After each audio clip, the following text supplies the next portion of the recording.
o Evangelho conforme escreveu o nosso querido irmão médico Lucas, capítulo de número 6.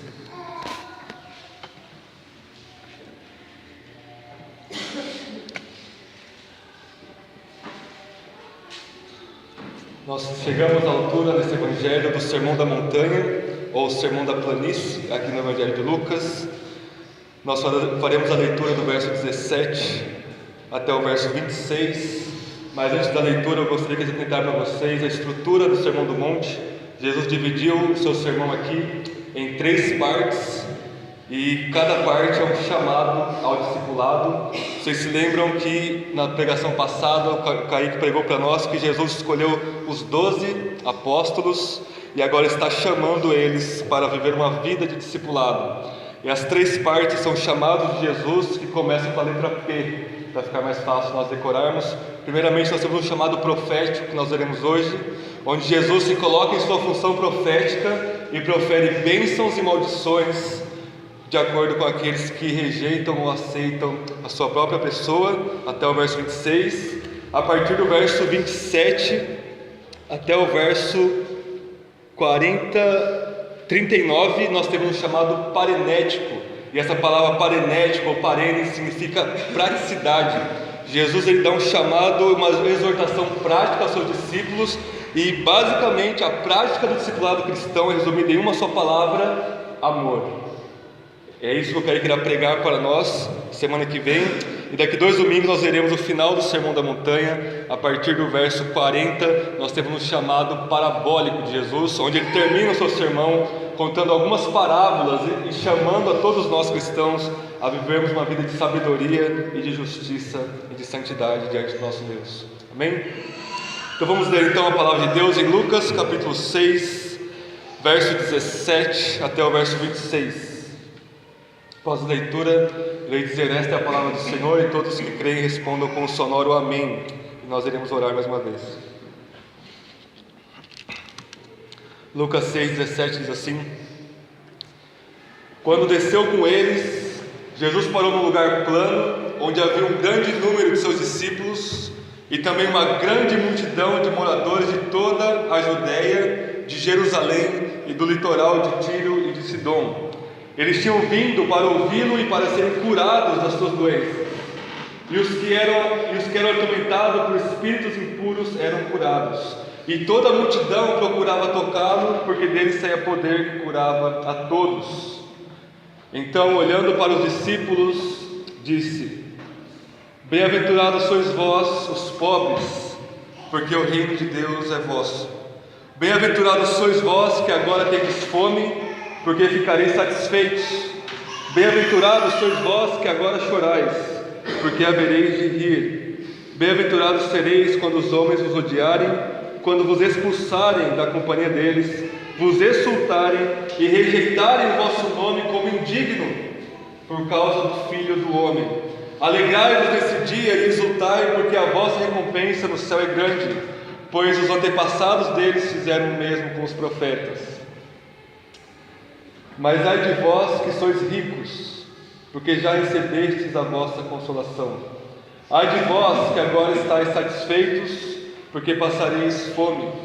Ai de vós que agora estáis rindo, porque vos lamentareis e chorareis.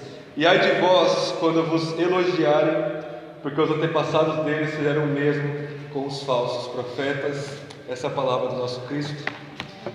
Vamos orar mais uma vez.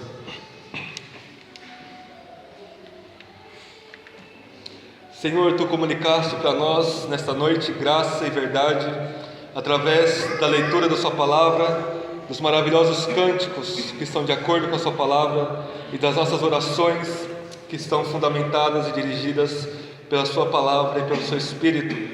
Que neste momento, ó Deus, o Senhor rasgue nossos corações, que a Sua palavra seja como uma espada transpassando a nossa alma, que o Senhor endireite os nossos passos, conserte os nossos caminhos, renove a nossa mente, santifique o nosso coração e nos dê, ó Deus, do Seu maravilhoso e gracioso poder, para que possamos praticar, ó Deus, o Seu chamado profético, prático e em parábolas, para nós vivermos aos pés de Cristo, para nós ouvirmos a voz do nosso Mestre, para nós sermos verdadeiros discípulos e não como uma multidão atrás dos discípulos que apenas ouvem e vão embora e nada muda em suas vidas. Que a sua graça, ó Deus, nos cubra neste momento e que o seu poder nos transforme. Pelo poder do Espírito, em nome de Jesus nós oramos. Amém e amém. Bom, irmãos, o sermão da montanha de Lucas é basicamente o mesmo sermão da montanha de Mateus, capítulo 5 ao 7. A diferença é que Mateus relata que eles estão em cima de uma montanha. Aqui Lucas fala que eles desceram um pouco, mas era muito comum nas montanhas lá da Palestina haverem lugares planos e não somente íngremes para a multidão ficar e ouvir a Jesus. Era o mesmo local, mesma montanha, só que com aspectos diferentes que Mateus quis salientar e Lucas quis salientar também. E antes de nós vermos, irmãos, essas 4 bem-aventuranças e essas 4 maldições que Jesus proclama aos seus ouvintes, é necessário nós termos algumas palavras de introdução para nós entendermos a profundidade do que Jesus quer comunicar para nós. Primeiramente, irmãos, vocês repararam que as bem-aventuranças falam sobre os pobres, os famintos, os que choram, os perseguidos, e lá no Evangelho de Mateus ele é um pouco mais espiritual e ele diz: bem-aventurados os pobres de espírito, bem-aventurados que têm fome e sede de justiça, etc, etc. Por que há essa diferença aqui, irmãos? Porque o pano de fundo, tanto de Lucas quanto de Mateus, é o Antigo Testamento, e isso faz toda a diferença na hora de interpretarmos a passagem. Se o pano de fundo aqui de Lucas ou de Mateus fosse grego, então os pobres para os gregos era todo e qualquer tipo de pobre. Então toda vez que um não cristão e um não judeu do século I falar a palavra pobre, que está gravado no nosso texto, ele queria dizer daqueles que eram socioeconomicamente pobres. E então nós teríamos uma leitura completamente marxista do texto, na verdade. Lucas estaria dizendo: todos os pobres, independente de como eles vivem suas vidas, herdam o reino de Deus. Essa é a promessa do marxismo que todos nós sabemos que não passa de balela e de mentira da boca do próprio diabo. Mas quando nós lemos com o pano de fundo do Antigo Testamento, no Antigo Testamento os pobres não são apenas os que são socioeconomicamente pobres, mas são aqueles que são espiritualmente pobres.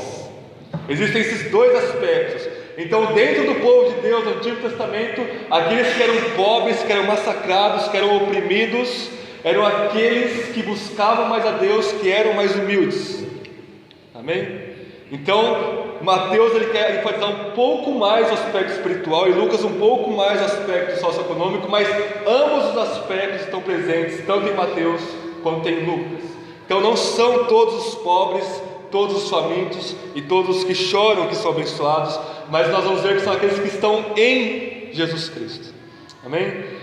Uma segunda coisa muito importante para nós entendermos isso é definirmos o que são bem-aventuranças e o que são esses ais, a partir do verso 24. Ai de vós, ai de vós, ai de vós. Esse ai significa malditos sejam e bem-aventurados significam benditos sejam. O que isso significa, irmãos? Novamente, se nós pensássemos como os gregos, como os não cristãos, bem-aventurados descrevia todos aqueles que eram ricos, todos aqueles que tinham uma fartura de vida. E aqui Jesus inverte a lógica do paganismo e diz: não, bem-aventurados são os pobres, porque Jesus tem o Antigo Testamento em mente, e ele diz no Antigo Testamento que bem-aventurança é você estar em um estado espiritual em plena e salvadora comunhão com Deus. Eu vou repetir em outras palavras: uma pessoa bem-aventurada, uma pessoa abençoada, é uma pessoa que está debaixo do domínio de Deus e que vive sua vida de acordo com a vontade de Deus e que está unida a Jesus Cristo, ao Deus triuno. Amém? Isso que quer dizer bem-aventurado. Deus diz para Adão: você é bem-aventurado, benditos sois vós, Adão e Eva, porque vocês vão dominar a terra debaixo do meu domínio. E é interessante que na última bem-aventurança, se vocês virem comigo, o verso 23 diz: alegrai-vos nesse dia e exultai, porque a vossa recompensa é grande no céu. Deus disse exatamente isso para Abraão em Gênesis 15. Ele diz: a sua recompensa, Abraão, é grande. Então o tema da bênção se repete: Adão, Abraão, Israel, Davi e todos aqueles que estão debaixo do senhorio Deus encontram essa bem-aventurança, esse estado de alegria espiritual, esse estado de bênção, de paz, de plenitude de comunhão com Deus. E se bem-aventurança é essa vida espiritual em Deus, será amaldiçoado é o oposto, é você ser separado de Deus, é você ser contra Deus, é você ser abandonado por Deus. Em outras palavras, não é simplesmente você perdeu o emprego, você foi amaldiçoado, não. Ou você perdeu um filho, você perdeu seus pais, nossa, eu acho que Deus está me amaldiçoando. Não, irmãos.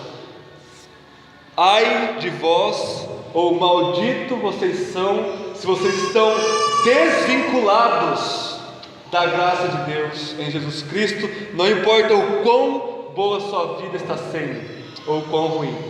É isso que significa quando Jesus diz: vocês são bem-aventurados se vocês são assim, vocês são malditos ou amaldiçoados se vocês são daquele outro jeito. Irmãos, uma outra coisa que chama os nossos olhos, uma penúltima coisa antes de nós entrarmos no nosso texto, quando Jesus diz bem-aventurados os pobres, Ele está invertendo a ordem e o pensamento popular da época, mas Ele também está invertendo de certo ponto o Antigo Testamento.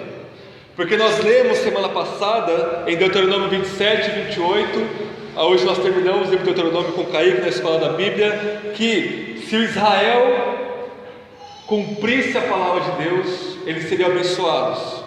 E se vocês lerem as bênçãos, elas basicamente tinham a ver com bênçãos físicas. Deus vai te abençoar a sua prole, as suas propriedades, você vai ser bendito na cidade, no seu trabalho, etc, etc. Eram bênçãos visíveis. Então, 1 milhão de israelitas subiam no Monte Gerizim, o outro 1 milhão subia no Monte Ebal, e eles proclamavam, um proclamava a bênção, e os outros proclamavam maldições, e as maldições constituíam basicamente em perca de coisas materiais. Então, se você não cumprir a palavra do Senhor, você vai perder o seu emprego, sua lavoura não vai dar frutos, você vai perder os seus filhos, eu vou te amaldiçoar, todas as suas gerações, a maldição vai te alcançar até que você morra e Deus te abandone, porque você se rebelou contra Ele. Deuteronômio capítulo 28. E a grande pergunta é: por que então, irmãos, o Antigo Testamento é tão físico e material, e o Novo Testamento parece que é tão espiritual e despreza essas coisas físicas? E a resposta é muito simples. O Antigo Testamento ele funciona como um tipo do Novo Testamento. O Antigo Testamento é uma sombra da realidade que Jesus traria com sua morte e ressurreição. É por isso que o povo de Deus no Antigo Testamento ele precisava das coisas visíveis. Paulo diz que eles precisavam de coisas palpáveis, eles precisavam construir um templo magnífico, eles precisavam ir lá literalmente rasgar a garganta de suas ovelhas, seus cordeiros, eles precisavam de coisas visíveis, de uma arca da aliança de ouro com querubins nela, eles precisavam de coisas visíveis porque eles não tinham a substância da promessa de Deus que é Jesus. Mas quando veio a substância, a plenitude, o corpo da sombra que é Jesus, então não precisa-se mais dessas coisas visíveis e externas, e agora o povo de Deus é marcado por uma incrível simplicidade, por uma inexplicável humildade, por uma espiritualidade que não depende das coisas que nós vemos, mas nós somos marcados pela fé. É por isso que há essa inversão aqui de Jesus, porque ele está cumprindo o Antigo Testamento em si mesmo, e agora o seu discipulado envolve outras coisas. Finalmente, para nós entrarmos no texto, irmãos, 4 bem-aventuranças, 4 maldições, não são 4 grupos de pessoas, e não são 8 grupos de pessoas, são apenas 2. Em toda a Bíblia existem apenas 2 grupos de pessoas: aqueles que são bem-aventurados. E aí Jesus caracteriza esses bem-aventurados como pobres, famintos, tristes e perseguidos, e o outro grupo que são amaldiçoados, que confiam na riqueza, na fartura, na popularidade, nos elogios e no agrado dos homens. Então, diante de mim, diante de Deus, em toda a terra, existem esses 2 grupos de pessoas, e tem um significado eterno você refletir em qual grupo você está. Essas são as palavras do próprio Messias para nós. Não é a palavra da Igreja Batista Reformada, não é a palavra minha ou do Kaique, é o próprio Jesus que é pintado aí fora como alguém totalmente meigo, como alguém totalmente impassível, Jesus diz: ai de vós, ai de vós e ai de vós. Vamos adentrar o nosso texto, irmãos. Eu gostaria de colocar cada bem-aventurança em paralelo com cada maldição que está diante de nós. Primeiramente, então, verso 20, nós temos uma multidão diante de Jesus, mas ele olha especificamente para os seus discípulos e diz o seguinte: bem-aventurados sois vós, os pobres, porque o reino de Deus é vosso. Em contrapartida, no verso 24, mas ai de vós que sois ricos, porque já recebeste a vossa consolação. Irmãos, os pobres aqui, eles já apareceram no Evangelho de Lucas. Assim que Jesus começa a pregar na sinagoga, no capítulo 4, ele diz que ele veio como Messias e que o Espírito ungiu ele para que ele pudesse pregar as boas novas do Evangelho aos pobres. Então, os pobres aqui dentro do grupo de discípulos são aqueles que ouviram Jesus pregando o Evangelho e que responderam a essa pregação e que creram em Jesus e que se arrependeram de seus pecados e que estão unidos a Jesus eternamente, espiritualmente. Não são todos os pobres são tão imundos pecadores quanto os ricos, quanto qualquer classe social que a gente vem dividir. Não existe uma carta branca aqui para os pobres dizendo: coitado de vocês. Não, os pobres aqui, e lembrando que no primeiro século a grande multidão e a grande maioria das pessoas eram pobres, somente o pessoal do governo, o pessoal mais abastado tinha algum dinheiro, mas aqui os pobres são aqueles que são socioeconomicamente pobres, mas também são espiritualmente pobres. E ser espiritualmente pobre significa que você é humilde, significa que você está completamente esvaziado do seu egoísmo, que você sabe que você não pode se sustentar por você mesmo. E aqui o paralelo é interessante, né? O pobre não consegue se sustentar, não consegue suprir para sua família o básico, e espiritualmente também.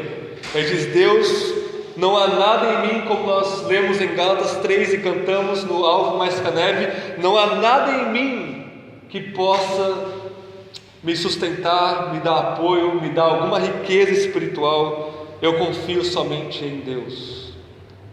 E é interessante, Jesus diz: bem-aventurado são os pobres. E a grande pergunta é: por que os pobres são bem-aventurados? Porque deles é o reino de Deus. Então não existe nada de especial em ser pobre, necessariamente, mas pelos pobres possuírem o reino de Deus, ou os pobres que possuem o reino de Deus, são bem-aventurados. Irmãos, reino de Deus é uma expressão magnífica nos Evangelhos. É dito no Antigo Testamento, ainda que não se use a fala específica reino de Deus, mas Deus demonstra que Ele reina sobre todas as coisas. Nos Salmos, por exemplo, diz que Deus reina sobre tudo e nada escapa do seu domínio.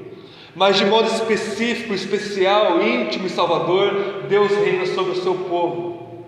E os profetas Isaías, Jeremias, Ezequiel, Daniel começaram a profetizar que Deus, no fim dos tempos, na grande nova criação dos céus e da terra, Ele estabeleceria o seu reino nessa terra. E Jesus está dizendo: eu já trouxe o reino de Deus. Eu sozinho inaugurei esse estado do fim, a qual vocês podem chamar de novos céus e nova terra, reino de Deus, era escatológica, enfim. Nós estamos já dentro do reino de Deus. Irmãos, 3 coisas sobre o reino de Deus. Existe um rei, Jesus, que ordena palavras reais para nós. Existe o povo do reino, e existe o povo do reino que pratica as palavras do rei. Então o rei, seu povo e a palavra do rei que é cumprida pelo seu povo são os 3 elementos constituintes de você permanecer no reino de Deus. E se você quer saber se você está dentro do grupo dos bem-aventurados, e se você não é financeiramente pobre, eu acredito que ninguém aqui é, de acordo com o padrão do Novo Testamento, mas você é espiritualmente pobre, espiritualmente humilde, A grande pergunta é: você reconhece e se submete a Jesus como seu rei? Você ama e se regozija em estar com o povo do reino de Jesus? E você cumpre em sua vida as palavras que Jesus, essas próprias palavras que estamos lendo aqui hoje, você cumpre elas em suas vidas? Senão a sua humildade é falsa. Sua humildade é apenas uma manifestação hipócrita, uma manifestação falsa de um coração completamente orgulhoso. Se você despreza Jesus, se você despreza a igreja, se você despreza o viver as palavras de Jesus, você está dizendo: eu sou o rei e meu é o reino, e você não é humilde. Essa é a conexão que Jesus está fazendo aqui. Por outro lado, no verso 24, em paralelo com essa primeira bem-aventurança, ele diz: mas ai de vós que sois ricos, porque já recebestes a vossa consolação. É óbvio que ele não está dizendo de todos os ricos. Nós temos José de Arimateia, nós temos Nicodemos, nós temos Zaqueu, várias pessoas, Lucas e Atos, que são ricos e que se reconhecem, são salvos por Jesus Cristo. Mas ricos aqui são aqueles que confiam na riqueza. Ricos é aqueles que desejam e idolatram bens materiais. E seja sincero com você mesmo, irmãos e irmãs. Nós estamos debaixo do olhar onisciente do nosso Deus. Ele conhece todos os nossos pensamentos, Ele conhece todos os nossos afetos, os nossos desejos. Ele sabe que você tem um altar dedicado a Mamon aqui no seu coração. Não interessa se você vem aqui todo domingo, todas as quartas-feiras. Não interessa se você está lendo a Bíblia toda conosco juntos em 2 anos, se você está orando as Escrituras, mas se existe um ídolo do dinheiro aí no seu coração, uma maldição repousa sobre a sua vida, e é o próprio Cristo que está te amaldiçoando em sua função profética. É o próprio Deus, Pai, Filho e Espírito, que diz que não há esperança para você enquanto você continuar confiando, desejando e vivendo a sua vida em prol de você ser mais rico financeiramente. Ai de vós que sois ricos. E reparem que essa primeira bem-aventurança, essa primeira maldição, são as únicas que estão no presente. Bem-aventurados vocês são pobres, porque já no presente vocês têm o reino de Deus, vocês fazem parte do reino de Deus. Ai de vós que sois ricos, porque vocês já no presente momento receberam a sua consolação. Jesus está falando de algo do presente, irmãos, do hoje, desta noite aqui para nós. Ou você está no reino de Deus e você confia exclusivamente no Rei Jesus, ou você está no reino do pecado, do diabo, e confia que as riquezas te trarão consolação. E adivinhem, você já tem a sua consolação, e essa é a única que você terá. Segunda bem-aventurança, verso 21. Bem-aventurados sois vós que agora tendes fome, porque ficareis satisfeitos. Verso 25. Mas ai de vós que agora estáis satisfeitos, porque passareis fome. Aqui os dois estão no futuro. E aqui a consequência das pessoas serem pobres lá no primeiro século é que elas literalmente passariam fome. Há relatos de cristãos que morreram de fome, que não tinham o que comer, o que dar para os seus filhos, comiam a última refeição e se ajoelhavam para orar e esperar a morte, que não tinha de onde vir dinheiro ou alimento sequer. E aqueles que estão nesse extremo estado de fome, e que é gerado pelo Espírito uma fome por Deus, Deus saciará essa fome. Mas se por um lado você não tem fome de Deus alguma, você não anseia pela presença de Deus, você já está farto e satisfeito com as coisas materiais que você tem, ai de vós, porque vocês vão passar fome na eternidade. É isso que Jesus está dizendo. Eu peço que nesse ponto vocês abram comigo em Jeremias capítulo 31, Deixem marcado em Lucas capítulo 6.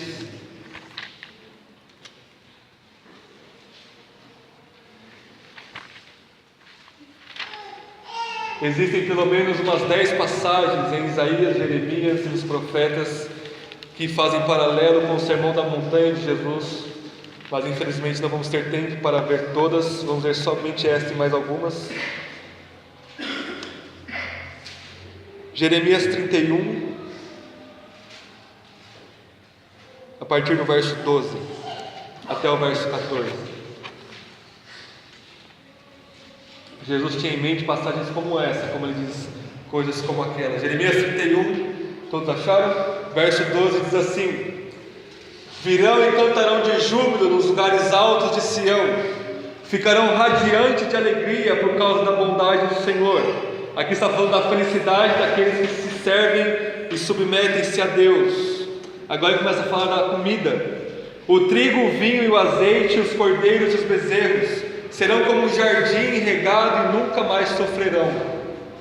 Então as moças dançarão alegres e os jovens e os velhos se regozijarão.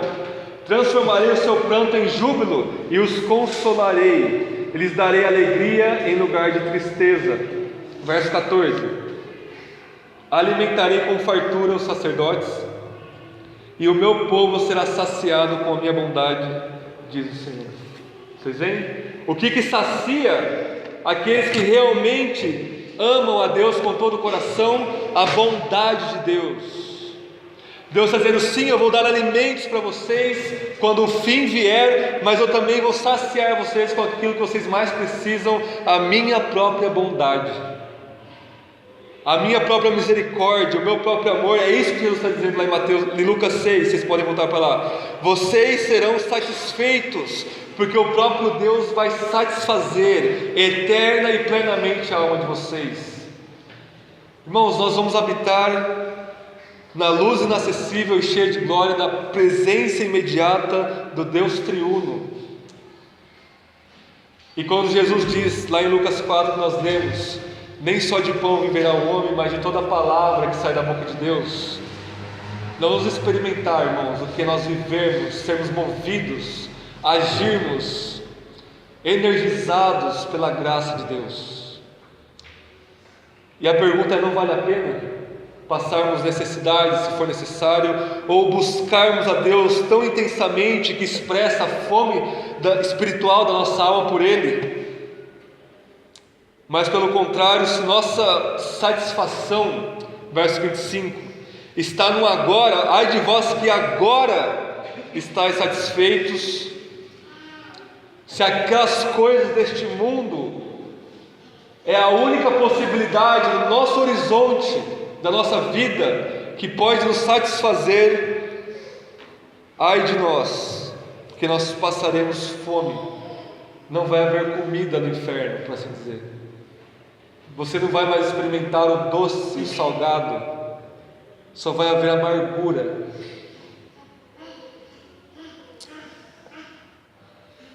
Terceira bem-aventurança, ainda no verso 21: bem-aventurados sois vós que agora chorais, porque havereis de rir. Verso 25: mas ai de vós que agora estáis rindo, porque vos lamentareis e chorareis. É óbvio que Jesus está falando que nós não podemos dar risada mais, como ele não está dizendo que é só os pobres que vão para o céu, como ele não está dizendo que é só quem passa fome que vai para o céu, mas ele está dizendo que se nós estarmos seguindo a Jesus, sermos discípulos de Jesus, estamos seguindo as pisadas dele, carregando a nossa cruz, nós passaremos sofrimentos tais que os nossos olhos e o nosso rosto vai ser constantemente marcado por lágrimas. É isso que está dizendo. Você vai chorar pelos seus pecados, mas não somente espiritualmente, irmãos. Você vai chorar quando você perde alguém, quando você perde o seu emprego. Nós estávamos discutindo isso ontem na reunião de homens. Eu disse que a palavra grega para sentimento é a palavra pathos, de onde nós temos a nossa palavra negativa, patologia. E para alguns gregos o sentimento era realmente uma doença. Para o segmento da filosofia grega, os estoicos, eles diziam que você não pode se dar ao luxo de sentir sentimentos como amor, alegria, bondade ou coisas assim, ou você chorar por coisas deste mundo. Não, você precisa ser impassível, você precisa ser um robozinho. Você precisa botar uma máscara, eu perdi, mas meu parente foi para o céu, então não preciso chorar. Irmãos, não existe isso em nenhum lugar da Bíblia. De Gênesis a Apocalipse, Deus dá grande ênfase de que o seu povo, vamos pegar o livro de Salmos, só como exemplo que se repete em todos os livros da Bíblia. Davi tem hora que ele pula de alegria, tem hora que ele não consegue se conter, que ele até mesmo dança de júbilo diante de Deus. Tem hora que ele está no chão, com a cara no chão, prostrado, dizendo: eu estou tão angustiado que parece que eu vou morrer. E está escrito isso para nós, irmãos. Não está dizendo que era algo errado que Davi fez. Na verdade, está encorajando a gente a fazer o mesmo.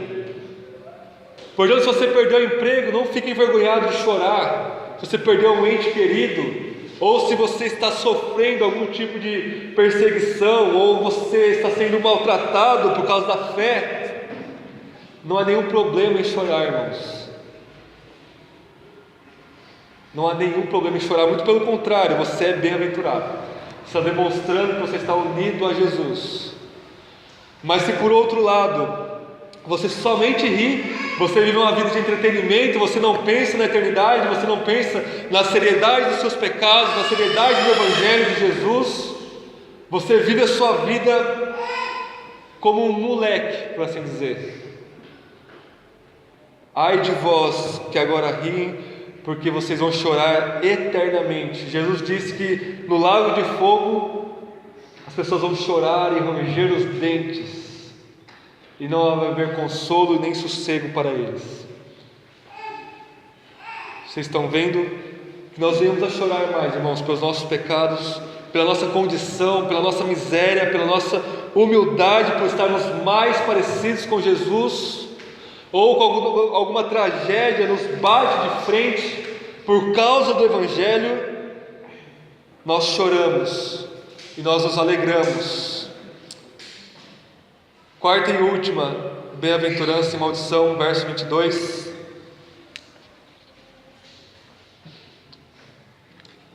Jesus disse: bem-aventurados sereis quando os homens vos odiarem, quando vos expulsarem da companhia deles, quando vos insultarem, rejeitarem vosso nome como indigno por causa do Filho do Homem. Alegrai-vos nesse dia e exultai, porque a vossa recompensa no céu é grande, pois os antepassados deles fizeram o mesmo com os profetas. Verso 26. Mas ai de vós quando vos elogiarem, porque os antepassados deles fizeram o mesmo com os falsos profetas. E essa última bem-aventurança e maldição, ela resume e ela fundamenta as outras três anteriores. Ou seja, aqueles que são pobres, famintos, estão tristes e chorando, são aqueles que estão no Filho do Homem. Verso 22. Viram a expressão? Bem-aventurado quando vos odiarem, finalzinho do verso 22, por causa do Filho do Homem. Este por causa do Filho do Homem é o por causa de todas as outras quatro bem-aventuranças. Bem-aventurados vocês são pobres, vocês têm o reino de Deus por causa do Filho do Homem, vocês serão satisfeitos por causa do Filho do Homem, vocês encherão de alegria por causa do Filho do Homem, e vocês serão perseguidos brutalmente por causa do Filho do Homem, Jesus. E é interessante que Filho do Homem, como vocês sabem de cor, é de Daniel capítulo 7. Em Daniel capítulo 7, o profeta ele tem uma visão onde ele vê bestas, monstros horríveis, que são simbolizados por um estado que massacra o povo de Deus. E o texto de Daniel 7 diz que o povo de Deus é brutalmente massacrado por essa besta fera, que João usa lá em Apocalipse 13. São perseguidos, são mortos por causa do Filho do Homem. E o texto diz que o Filho do Homem, representando o seu povo que está padecendo, também padece debaixo da besta estatal. E Daniel 7 termina dizendo que esse Filho do Homem que foi massacrado por aquele monstro quimérico, ele ressurge. E você vê o Filho do Homem. Daniel diz: eu vi o Filho do Homem assentado à direita de Deus, e a ele foi dado glória, o reino e o domínio pelos séculos dos séculos, e o seu reino não passará e não terá fim. Vocês veem? O próprio Jesus foi morto debaixo da besta do Império Romano, mas por causa da sua morte e ressurreição, por ter morrido em nosso lugar, como nós cantamos, Deus o ressuscitou dentre os mortos. E Ele promete isso para nós: uma cruz, morte e sofrimento, e a vida eterna na ressurreição dos mortos. É isso que Jesus promete. E aqueles que estão alinhados com o Filho do Homem, com os profetas do Antigo Testamento, e também o outro grupo, veja o final do verso 26, estão alinhados com quem? Os falsos profetas. E falsos profetas não são seitas simplesmente, ou você pensa, por exemplo, no islamismo, ou qualquer religião absurda. Não, irmãos. Falso profeta na Bíblia, no Novo Testamento, são todos aqueles que falam que não estão de acordo com a palavra de Deus. Se eu subir aqui e pregar: olha, se vocês virem aqui e dar o dízimo, Deus vai abençoar vocês, eu estou dizendo: olha, eu sou um falso profeta, eu vou padecer do inferno e eu vou levar todo mundo comigo. Mas vale a pena, por quê? Porque vocês vão me dar o dinheiro de vocês, e eu vou ser rico, saciado, eu vou rir, e todos vão me elogiar. As 4 marcas que nós vimos do falso profeta. E você pode ser um falso profeta se você está de acordo com a vida descrita aqui, daqueles que confiam no dinheiro, estão saciados com as coisas deste mundo, riem da cara de Jesus com os seus pecados, e são elogiados, e todo mundo gosta de você. Você não causa um desconforto. A característica cristã do discipulado na sua vida é tão nula e inútil que ninguém sequer reconhece Cristo na sua vida. Não há diferença nenhuma entre você e o ímpio, porque você é um ímpio mesmo. É isso que Jesus está dizendo para nós. Gostaria de abrir um texto com vocês, Isaías capítulo 65.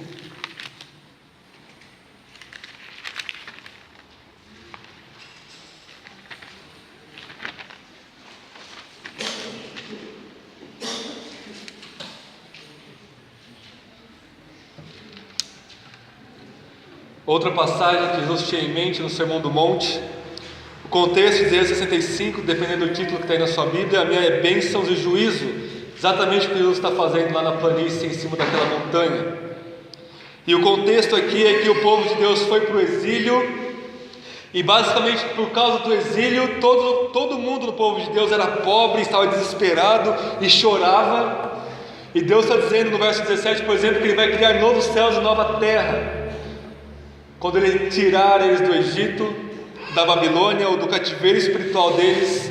É isso que Jesus resume na expressão reino de Deus, lá em Lucas 6. Mas vamos ler o verso 11 ao 15 de Isaías 65. Todos acharam? Isaías 65, 11 diz assim: mas vós que abandonais o Senhor, que vos esqueceis do meu santo monte, que é a igreja, que preparais uma mesa para a fortuna, que era um ídolo do dinheiro, e que misturais vinho para o destino, o ídolo do prazer deste mundo. Estou lendo e interpretando para vocês. Verso 12: eu vos destinarei a espada, e vos encurvareis todos à matança, porque não respondestes quando chamei, não ouvistes quando falei, mas fizestes o que era mal aos meus olhos, e escolhestes aquilo em que eu não tinha prazer. Portanto, assim diz o Senhor Deus: os meus servos comerão, mas vós passareis fome. Exatamente o que Jesus está dizendo para nós. Os meus servos beberão, mas vós tereis sede. Os meus servos se alegrarão, mas vós vos envergonhareis. Os meus servos cantarão com alegria no coração, mas vós chorareis com tristeza no coração, e uivareis na angústia de espírito. E o verso 11 e 12 que nós lemos, Deus está falando: olha, eu estou chamando vocês. Jesus está chamando a gente lá no Sermão da Montanha. E vocês, se continuarem a não ouvir a minha voz e atender ao meu chamado, isso vai te alcançar. Isso vai acontecer com você. É a coisa mais certa sobre o seu futuro que vai te acontecer. Quando Jesus ele se coloca naquela superfície daquela montanha, ele olha para os discípulos, mas atrás dos discípulos tem uma multidão de pessoas, de Tiro, Sidom, Jerusalém e da Galileia. E quando ele diz isso, as suas palavras transcendem os discípulos e vão até essa multidão. Ele está chamando essa multidão também. Quando Jesus diz, proclama maldições, ele não está simplesmente proclamando maldições, ele está chamando aquele povo a se arrepender. Ele está chamando eu e você essa noite a atender o seu chamado para seguirmos a Ele discipuladamente, como discípulos. É por isso que Isaías, ou Deus de Isaías, proclama as suas maldições. Primeiro, porque é verdadeiro, isso vai acontecer. Segundo, porque Deus é tão misericordioso, Ele simplesmente podia se calar, irmãos. Essa verdade aqui poderia ser simplesmente silenciada da parte de Deus, e mesmo assim iria acontecer. Mas quando Deus fala isso, Ele está dizendo que Ele quer que nós venhamos abandonar essas vidas. Ele está chamando: vocês não ouviram a minha voz, vocês não atenderam ao meu chamado, verso 12. Que você não venha ser um desses. Eu gostaria de terminar o sermão lendo uma coisa que eu escrevi aqui, que vai resumir o ensino bíblico sobre as bem-aventuranças e as maldições. Eu normalmente não escrevo, mas eu achei por bem terminar escrevendo. Irmãos, eu pensei em algo agora. Eu gostaria que nós prestássemos o máximo de atenção nessas palavras. Daqui não tem nenhuma palavra minha, é só texto bíblico. E para isso vamos fechar os nossos olhos. Às vezes nós nos distraímos muito com as coisas que nós vemos. Fechem os olhos, tenham um estado de meditação e prestem atenção no que o Senhor vai dizer para nós. E o chamado profético de Jesus é: se você se arrepender, se você crer nele, as bênçãos de Deus vão te alcançar. E eu estarei lendo agora. Se você está em Jesus, que o Senhor te abençoe com todas as bênçãos espirituais em Cristo Jesus. Que o Senhor te abençoe com pobreza, quem sabe física, mas certamente espiritual, com necessidades. Que o Senhor te abençoe com tristezas, sofrimentos, angústias e dores.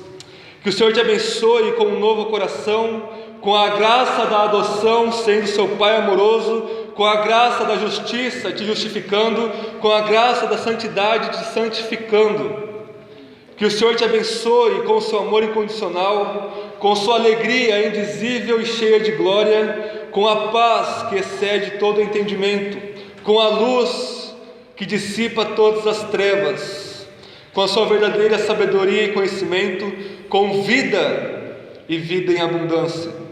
Que o Senhor te abençoe com sua eterna glória, com uma vida eterna e indestrutível, com o glorioso fulgor da sua presença imediata, com o reino dos novos céus e da nova terra, com a ressurreição dos mortos, com uma herança incorruptível, com perfeita santidade, para você servi-lo para sempre com gratos louvores. Mas se por outro lado, você continuar a se recusar a seguir a Cristo Jesus, que o Senhor te amaldiçoe, que o Senhor te amaldiçoe, te concedendo todos os desejos do seu coração, riquezas, fortunas, felicidade, fama. Que o Senhor te amaldiçoe com vazio e falta de significado e propósito. Que Ele te mantenha nas trevas, longe de sua presença. Que o Senhor te amaldiçoe em todo o seu ser, em todas as suas obras, em todos os seus relacionamentos e planos. Que o Senhor te abandone na solidão do seu egoísmo, no lamaçal dos seus pecados e na confusão dos seus pensamentos. Que todas as maldições de Deus te persigam e te alcancem até que morras repentinamente. Que o Senhor te traga diante do seu julgamento final e julgue todos os seus pensamentos, sentimentos, desejos, palavras e ações. Que o Senhor retire toda a sua graça de você e te dê apenas juízo e ira. Que Ele te lance de corpo e alma no lago de fogo, onde o fogo não se apaga e o verme não morre. Que o Senhor faça você viver eternamente com a insuportável existência da sua maldade, com uma tristeza indizível e cheia de horrores, com tormentos que excedem todo entendimento, para todos sempre. Amém.